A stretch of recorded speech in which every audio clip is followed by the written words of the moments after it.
আসসালামু আলাইকুম, আশা করি সবাই ভালো আছেন। আপনারা দেখেছিলেন যে কিছুদিন আগে এখানে ম্যানহোলের ঢাকনাটা খোলা ছিল এবং এখানে আমি একটি বাঁশ দিয়েছিলাম, মানে যাতে পথচারী চলাচলের জন্য যাতে এখানে কেউ না পড়ে যায়, একটা বাঁশ দিয়েছিলাম এবং কর্তৃপক্ষের দৃষ্টি আকর্ষণ করেছিলাম যে বিষয়টি অতি দ্রুত যাতে ওনারা সমাধান করেন।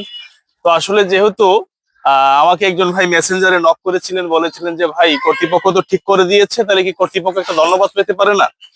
তো আসলে সেই জায়গা থেকে আমি সেই ধন্যবাদটা দিতে আসছি যে ওনারা ম্যানহোলের ঢাকনাটা লাগিয়ে দিয়েছেন, এই জন্য কর্তৃপক্ষকে ধন্যবাদ জানাচ্ছি।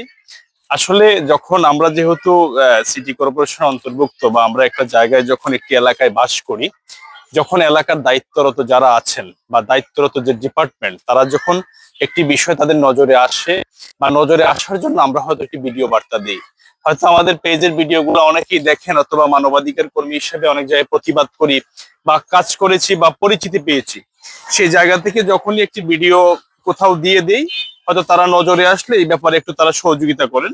সেই জায়গা থেকে তারা এটা এই যে ম্যানহোলের ঢাকনা লাগিয়ে দিয়েছেন এবং একটু কাছে নিয়ে আসবেন, আপনি দেখাবো।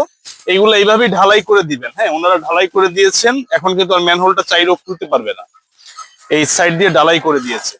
এই জন্য যারা কর্তৃপক্ষ করেছেন তাদেরকে আমি আমার পক্ষ থেকে আন্তরিক অভিনন্দন জানাচ্ছি।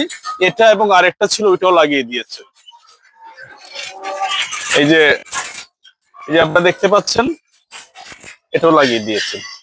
তো আমি আশা রাখছি, যেহেতু কর্তৃপক্ষ আমার ভিডিওটি দেখেছিলেন, যেটা আমি প্রতিবাদ করেছিলাম বা মন্তব্য করেছিলাম, তো এই জন্য আপনাদেরকে ধন্যবাদ জানাচ্ছি যারা আপনারা এটা নজরে লাগিয়ে দিয়েছেন। এই জন্য আবারও ধন্যবাদ জানাচ্ছি।